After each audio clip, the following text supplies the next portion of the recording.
Okay, welcome back to the Vanderbilt Sports Society video podcast series. I'm Andrew Maraniss, and I am really excited to have Callie Drake and Paige Peters with us today to talk about a really important student organization on campus called Morgan's Message.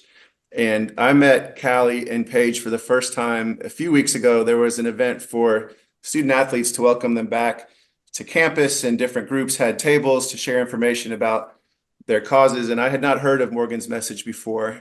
And so Paige and Callie were there at the table, and I asked what this was. And when they told me, I felt like this would be a really important topic to address. And so I guess, well, first of all, thank you both for coming on to the show. I know you're busy as medicine, health, and society majors here as students on campus, but I'll start with the basic question. I'll start with you, Callie. What is Morgan's Message? Yeah, so Morgan's Message is an organization that aims to destigmatize mental health in the student athlete community. So it was started by the family and friends of Morgan Rodgers, who was a Duke women's lacrosse player who died by suicide in 2019. And so basically the idea is that we have this organization that is run by and for student athletes on different campuses. It's now in, I think, over 1,000 campuses, high school and colleges. And it's run by students. We have resources that are given to us by a medical board through Morgan's Message of mental health professionals give us resources to disseminate to our individual chapters. But the idea is that it's a safe space for student athletes to connect on mental health issues. That's terrific. I know that's such an important topic that has gained traction over the last few years, but still, more can be done. Much more can be done. And Paige, for you, why was this an organization that you wanted to become involved with while you're a student and a really world-class bowler at the same time? Why did you want to add something else to your plate?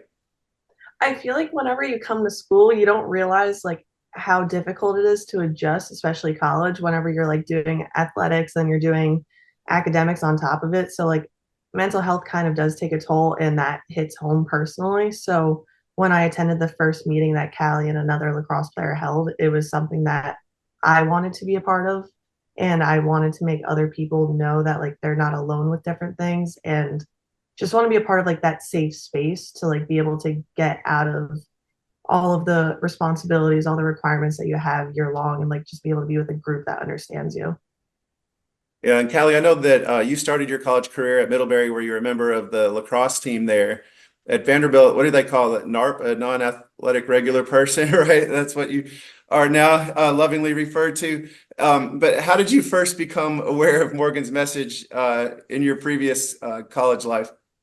Yeah, so yes, I did hang up the cleats, so I'm not playing anymore, but I'm still a huge mental health advocate and am involved in Active Minds also on campus at Vanderbilt, which is just an organization for the NARPs out there. And so, but yeah, so I played lacrosse at Middlebury College, and a teammate brought the organization to our team and started a chapter there, told our team about it, and she became an ambassador. So she brought it to our attention. I formally started the chapter my sophomore year of holding meetings where we have different conversations. I'll have a presentation again given to us by the national organization. Basically, just like starts conversations around different mental health topics. And so that's kind of how I became involved in it. Yeah. Okay. And Paige, I know you came up in a family of bowlers. Your mom was professional bowler herself, or a regionally semi-pro bowler. And I mean, I imagine that in some ways that is a great base to have. In other ways, I wondered if that created any other expectations, or pressures to live up to a standard, or an identity as a family of bowlers, if that was something that was expected of you. I How does mean, that play into your your identity and into mental health?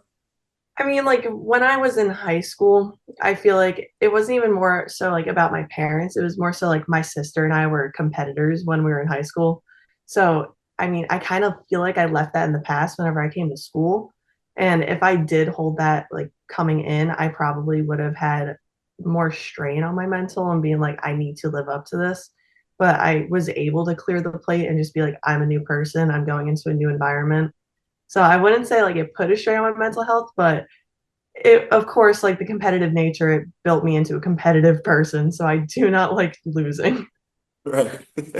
And Callie, you mentioned the namesake, or Morgan Rodgers, who the organization is named for. This is an organization that her family started following her death in 2019. I wanted to read something from the website. There's a National Morgan's Message website. It says in January 2017, just before the beginning of her sophomore season, Morgan endured a dream-shattering knee injury, and this is while she was a lacrosse player at Duke. She spent the next 12 months determined to return to the field, undergoing surgery and dedicating herself to an intensive rehabilitation program.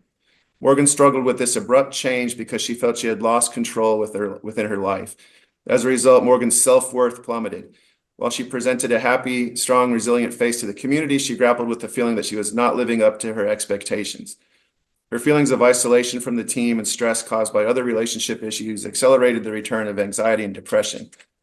This time, Morgan chose to suffer in silence, keeping her family and friends in the dark as she battled her mental health. There's a lot of phrases in there, or incidents that I can imagine only increase mental health pressures on athletes. Injuries, identity, loss of control, living up to expectations, isolation from the team, other relationship things going on in your life outside of sports. In your experience with this organization and dealing with student athletes, your own life, are there aspects to her story that you can relate to either personally or that you've seen friends and teammates encounter? Absolutely. I think that every athlete can speak to that just the identity that comes with being an athlete. And then especially when that's taken away from you with injuries and stuff like that. I've been sidelined with injuries before. I had two surgeries, one on my ankle and one on my knee. And it was so hard to sit on the sidelines. And especially I played on a national championship team at Middlebury. And it was really hard to be sitting out and watching my team play and compete for a national championship and not being able to play alongside them for the duration of the season. And so I think that it's definitely really hard when like you spend so much of your life. Like I started playing lacrosse when I think I was like 5 years old because my mom played growing up. So I've played from a young age. It was always a part of my life. My brother played at Duke. He just graduated this past year. Kind of similar with Paige. Like it was always like him and I were playing in the yard together. It was like a common thing that we shared together. And um, I think and my mom also owns a lacrosse club at home and we all coach together. Like it is such a big part of my life.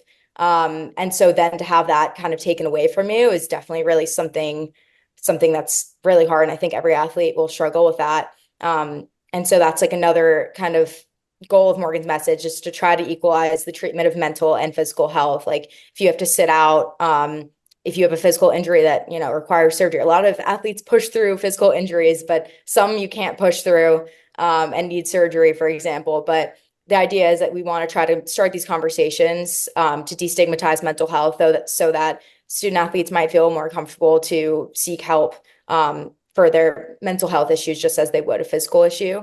But yeah, I mean, like you said, there's a lot of things that kind of you hit on in that quote, but I think that totally encapsulates like every student athlete's experience of there are just a lot of things like intertwined with your experience as an athlete of balancing your identity and how that fits in with if you have an injury, um, that loss of control, and everything like that. So I could go on and on about that, but I'll let Paige chime in if she has anything to add. Yeah, Paige, when you hear Morgan's story, what are the aspects to it that especially strike you or that you relate to? I mean, like, I didn't have a surgery or anything my sophomore year, but I will say I have had a new injury every single year that I have been in college.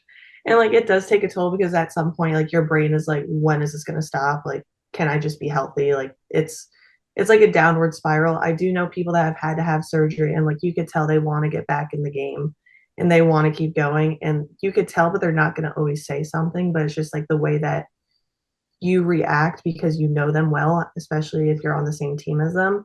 They are able to try and like combat what they're thinking to like help them in a way. But there are so many athletes that do go through injuries and they do keep it to themselves and they think about those thoughts that go in a downward spiral. And it's just something that I wish people would be vocal about. But it's just like I will be able to say like the injury part I definitely know, and being able to say that I've been bowling for the last 10 years, 11 years of my life. Like it's a part of your life. So when you can't do what you love to do, it's detrimental to your mental health if you don't have people around you, or if you feel like you can't talk about it because you don't necessarily feel like your mental is the same as your physical. Mhm. Are When it there is. other points that people should be mindful of? So an injury takes place. Maybe that's a time where, extra attention is paid to that athlete. Are there other points in the life cycle of an athlete, maybe when you first arrive on a new team, or at your senior year when you're starting to think, man, like what I've invested in all my life is no longer going to matter potentially, or a team is achieving at a very high level or is going through a rough year? Like, have you all noticed that there are certain uh, points over the course of a career, over the course of a year with an athlete, where we really need to be paying attention? I'll start with you, Callie. I think that everybody kind of has their own battles, and I think that everybody should always be mindful at every stage of what people are going through, because you never know how somebody might be affected differently. Like you said, I think like obviously being a freshman on campus, that's like a lot of things come into play with that of just being new to the team and like getting adjusted to like the college level of play, everything like that. But then you look at, somebody who might not be playing as much on a team, maybe you think that they're especially struggling. But then on the other end of the spectrum, you can say that the star player can also really be struggling with their mental health because they have so much pressure on them.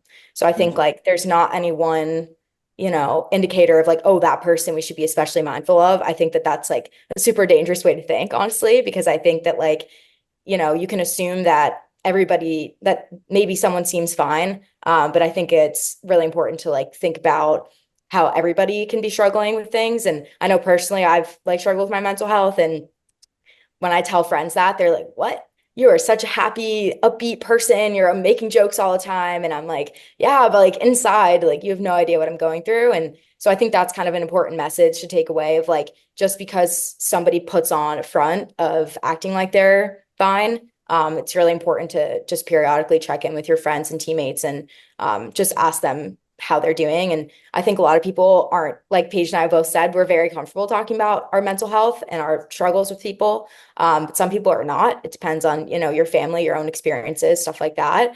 But I think like stuff like this, Morgan's message, we're trying to like just spread the awareness to make people feel more comfortable speaking up about what they're going through. What's been your experience when you bring up these issues with teammates or other classmates here at Vanderbilt? Do you find that people are willing to engage in these discussions? Do you notice any difference between student athletes and other students? I feel like with I don't know. I know a lot of people that struggle with mental health. Like I've talked about it. I know that last year I definitely did. I'm more open about talking about it now because I'm in a much better place than I was last year. But I wouldn't have been able to like talk about it without my roommates because they're the only ones that noticed it. So like I feel like it varies person to person, and there's no telling with like student athletes compared to people that aren't athletes because like some people are more open to it, some people aren't, but there still is that stigma that student athletes have to be tough, they have to be strong. So there is a greater chance that they aren't as open to it because they have to put on that front. If you're seen as a leader, there's a chance that they're not going to talk about it because they want to be seen as that leader. They don't want to look like they're struggling. They don't want to look like they have downfalls or like anything in their lives. Like they want to look like they're that one person. So like I feel like it just varies depending on the situation. And there's no difference between like a regular like non-athlete compared to like an athlete besides the fact of what position you have on a team that causes you to possibly be like, I don't want to share this. I don't want people to know about it. Even though if they do share it, it really will help them in the long run. And Callie, Paige mentions the unique nature of being a student athlete where you're supposed to, always be tough, be ready for the next challenge to overcome. You are no longer a member of a lacrosse team, but it's really important for you to continue this effort, which is directed at student athletes. Why? Yeah, it's a good question. I think that like I said, like I grew up playing lacrosse. I was a competitive athlete my entire life. That's in my family. I think that you can't switch that off. You can't switch off that kind of like competitive nature in you and like that kind of like tough persona.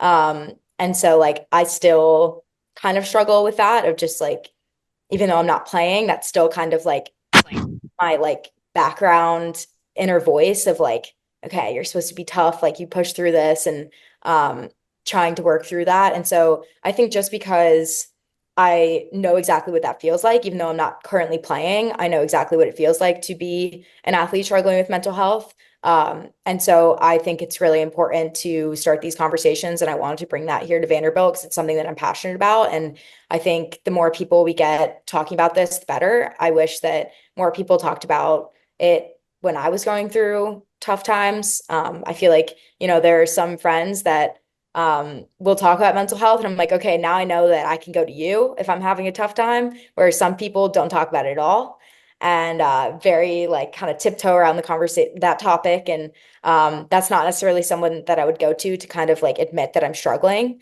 So I think the more people that can just, acknowledge mental health, talk about it, the better. So I guess that's kind of my why I'm still doing this is just that like I think the more people that start these conversations, the better. And even though I'm not currently playing, I still can relate to it.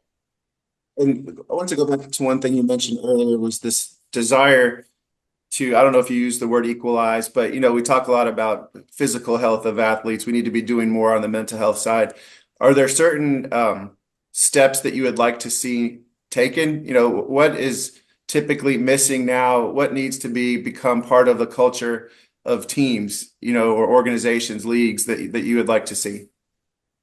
Yeah, I think just the first step is just starting these conversations. Like, I think just switching the mindset of, I think, like I said, like, if you have an injury that you absolutely need surgery, you're going to stop and get treatment for that.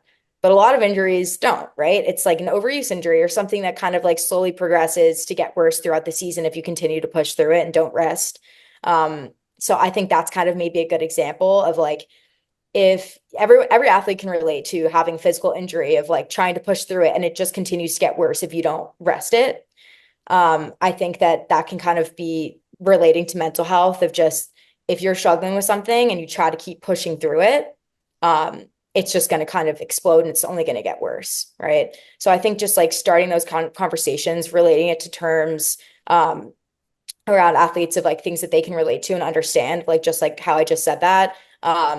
Of just like trying to start these conversations, trying to change the mindsets of athletes to like understand that, other people struggle with mental health. It's not just you. You are not alone. Which is kind of the purpose of these meetings that we have is to start these conversations and for people who are comfortable to share their own experiences. So that you can look around and be like, okay, these other people are feeling the same way I'm feeling. It's not just me. It's, stuff like that. So I think just like the first step and like the main goal of Morgan's message is just to start these conversations and raise awareness.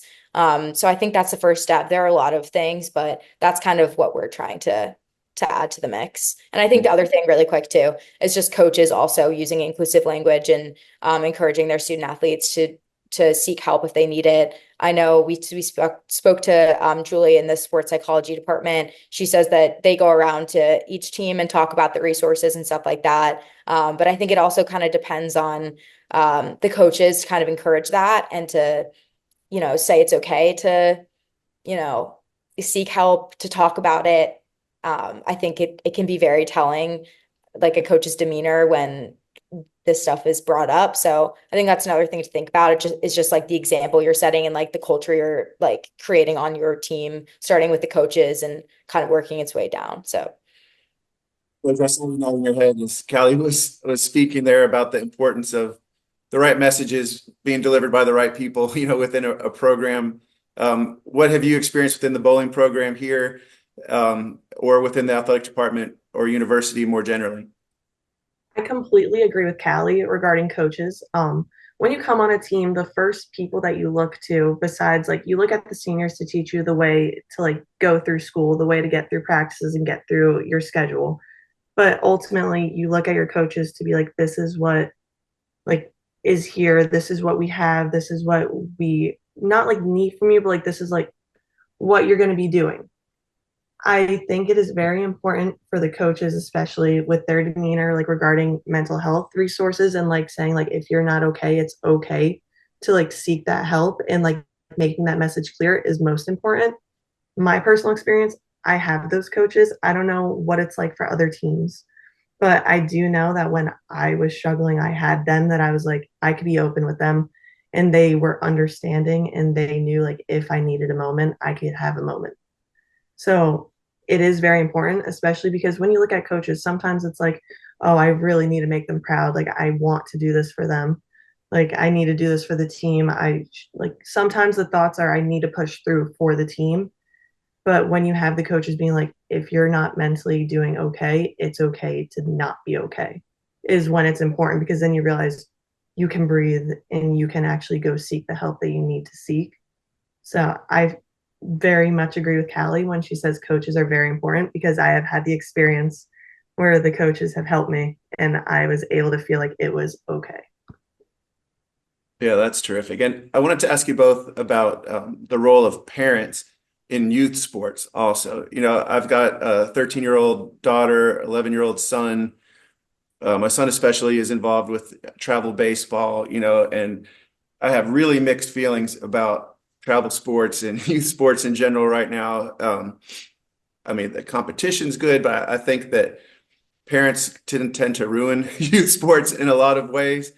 And sometimes with good intentions, even they may even be aware of some of the traps, but they're paying a lot of money for these teams for extra lessons, going on trips. Like, I think it could send a really harmful message to the child that this sport is what matters the most. It's how they're valued in that family, the pressures that they may feel that they're not comfortable expressing to their parents at that age.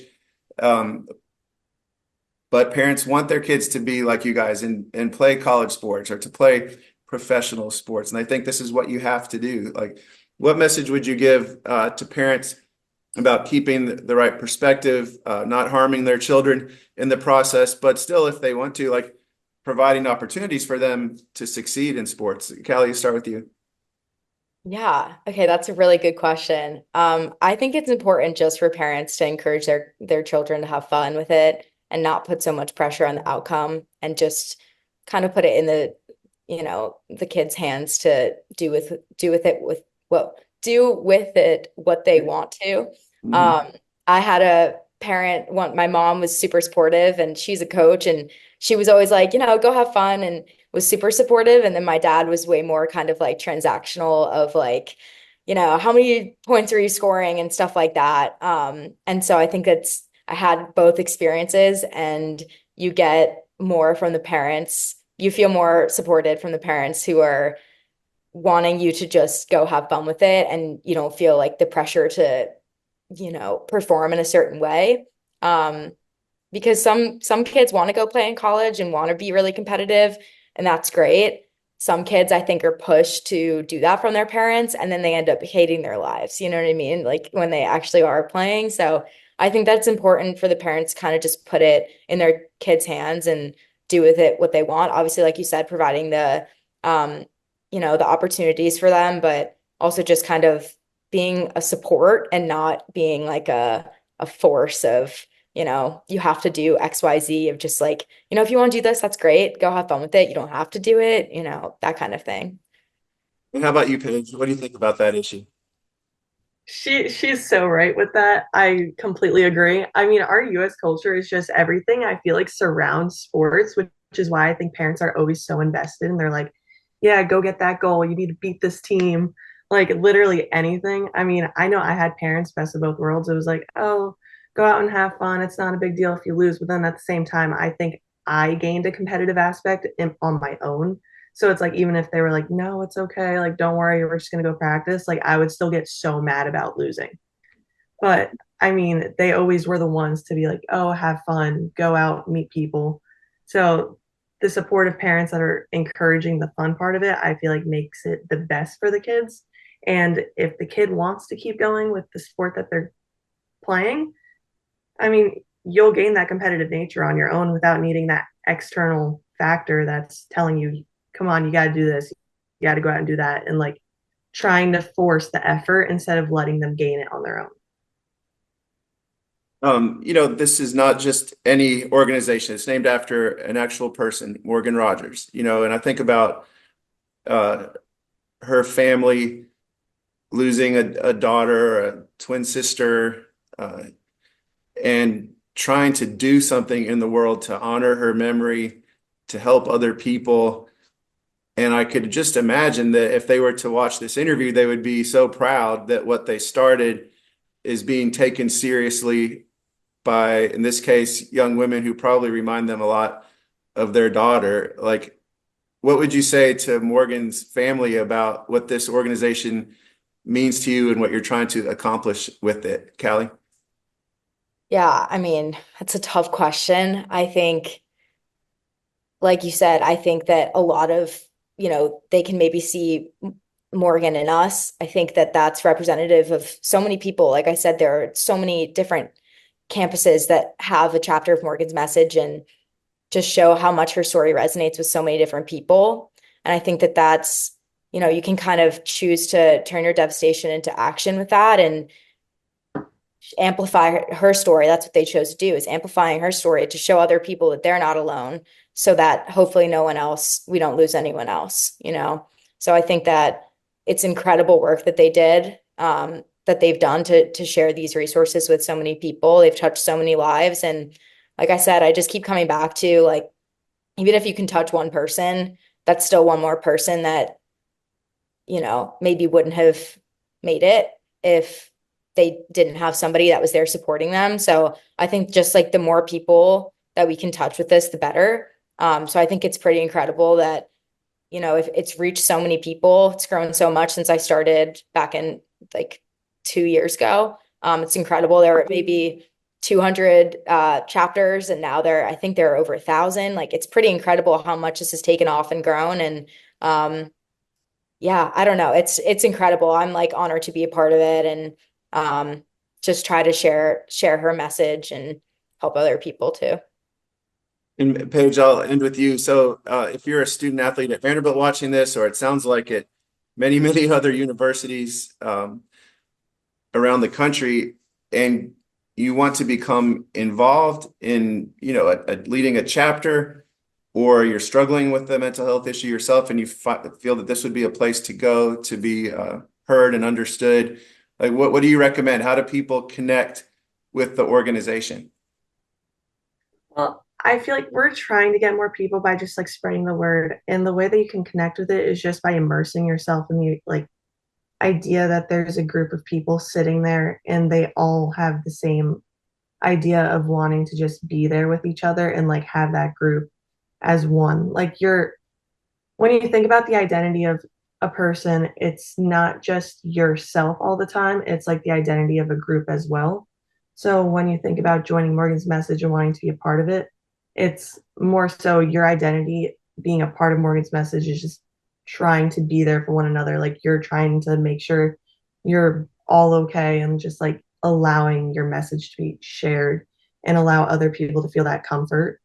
So just being a part of it, it's like you don't have to be struggling with mental health at the time, but it's just getting the message and like the communication about mental health and like how it's going. You don't ever have to have struggled with it, but if you know people that do, it's also something that you'd want to go and just be able to communicate with other people if that other person doesn't know how to talk about it or know what they need or know what they want from you.